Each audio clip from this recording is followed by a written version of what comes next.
Welcome to Chronicles of the Lost. The 12 tribes of Israel, according to Revelation chapter 7, are Judah, Reuben, Gad, Asher, Naphtali, Manasseh, Simeon, Levi, Issachar, Zebulun, Joseph, and Benjamin. Hawada, Benjamin, Shamaiwan, Napa, Thalia, Yashakar, Gad, Manasseh, Asher, Zabalawan, Ra'aban, Loya, Ahparayam. The seed of the Israelite male was planted in all nations, a great multitude that no one could count, from every nation, tribe, people, and language.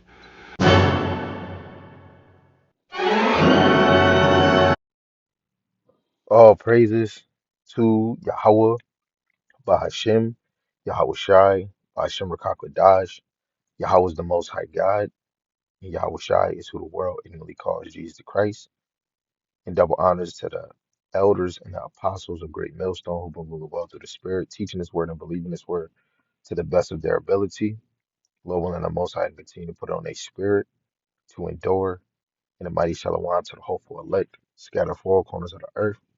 Teaching His word and believing His word to the best of their ability. Lord willing, the Most High put in a spirit to endure.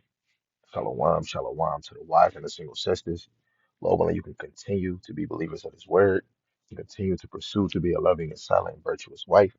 The Lord willing, the Most High have mercy on the other brothers and sisters that's not the faith. So yesterday I did a live on, you know, partial, partial points of Susanna. And we're gonna tap in with a quick one, because I gotta go back to work. So Lord willing, this can be edifying. So now, if you go into the scriptures, Romans chapter 15, verse 4, actually, let me not be rude to y'all. Let's actually get it. This is Romans chapter 15, verse 4. For whatsoever things were written aforetime were written for our learning, that we through patience and comfort of the scriptures might have hope. So what we did, we went over the 2 points of Joachim and his wife, Susanna, which are Israelites that live in Babylon. And it was two elders, which ancient elders, that was put in a position to be judges over Israel, especially when it pertains to the law, and they were lusting in a sinful way, because lusting can be in a lawful way or unlawful, where you desire a woman where you want her, or you desire a woman that can be married, or thinking of her in, like, you about to all these little sexual desires that you could be doing, not even knowing that she could really be dealing with somebody, but they were desiring to have their way with her, right? And then eventually they came up on her, and I'll just read the last verse and then we'll just get into 15. Lord willing, we can read through this real quick for 10 minutes, right? So, verse 14, it says, so when they were gone out, they parted the one from the other, and turning back, they came to the same place. And after that, they had asked one another the cause, and they acknowledged their lust. Then appointed they a time both together when they might find her alone. So now this is when the elders they go to tempt her, right? But they know that she was married. And when we go into the beginning of the chapter, you see that they feared the Lord. Her parents, of course, they feared the Lord too, because they taught her, right? Because verse 3 said her parents also were righteous and taught their daughter according to the law of Moses. And Joachim was a king of Israel that got taken and was brought to Babylon, but he had honor in Babylon, right? So he knew the law too, right? And these judges, right? So verse 15, and it fell out as they watched a fit time, she went in as before. with two maids only, and she was desirous to wash herself in the garden, for it was hot, and there was nobody there save the two elders, except for the two elders that had hid themselves and watched her. Then she said to her maid, bring me oil and washing balls, and shut the garden doors, that I may wash me. Right now this is not a crazy point, but you can go to Ruth chapter 3, verse 3, and she did the same thing when it came to Boaz, right? She washed herself, and she went and laid under Boaz, right? But you can go to that precept if you want. Verse 18, and they did as she bade them, and shut the garden doors, and went out themselves at privy doors to fetch the things that she had commanded them.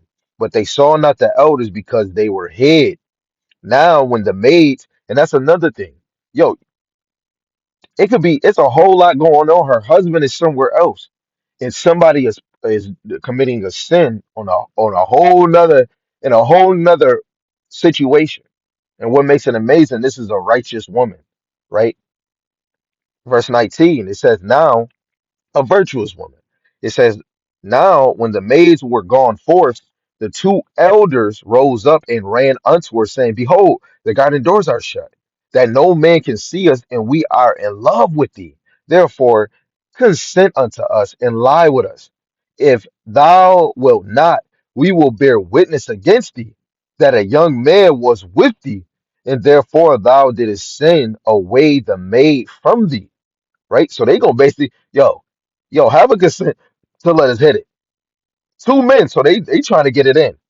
If they trying to get in like the like Benjamin and Judges, or the gangbanged, or however they saying, yo, give us consent, or we're gonna bear false witness. Automatically, she already know that these men is going off, but she's a woman stuck in a hard situation. Excuse me for getting loud. I'm getting passionate, Salaki. Verse 22, it says, then Susanna sighed and said, I am straitened on every side. For if I do this thing, it is death unto me. And if I do it not, I cannot escape your hands. Right? So she contemplating like, hey, what should I do?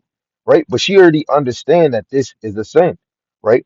And we'll go to one of these precepts if you want, but I'll just stick with one. So you can, I'm gonna leave this on the screen if anybody want to add this to your collection. But I'm gonna go to St. John chapter 8, right? Because we want this to hit and be straight on point. So St. John chapter 8, verse, we're gonna start at 5. We're gonna start at 4 and end at 5. It says, they say unto him, Master, this woman was taken in adultery in the very act. Now Moses in the law commanded us that such should be stoned. But what sayest thou? Right? And in that time, Yahweh Shai, because he on this on the earth, we don't, you can't say that that punishment of judgment of death is gone out the equation. All praise to the Most High, and that's how we have a fighting chance to get right. It's not to just know that you are Israelite and just keep doing the same shit. We have to dedicate our life to this. To the best. We is gonna slip. You is gonna mess up, but you have to really believe, especially this story that's going on. I truly believe that this happened, right?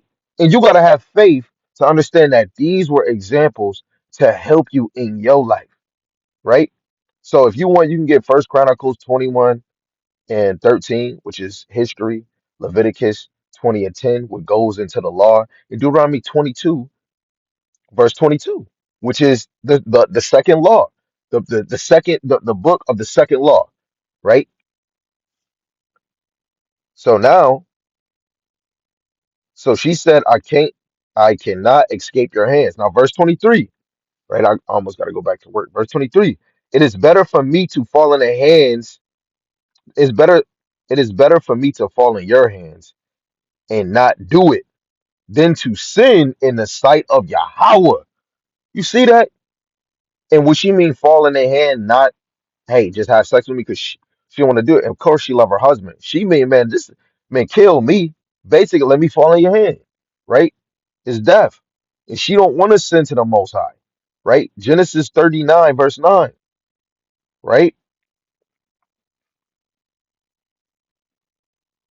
Genesis 39, verse 9, there is none greater in this house than I.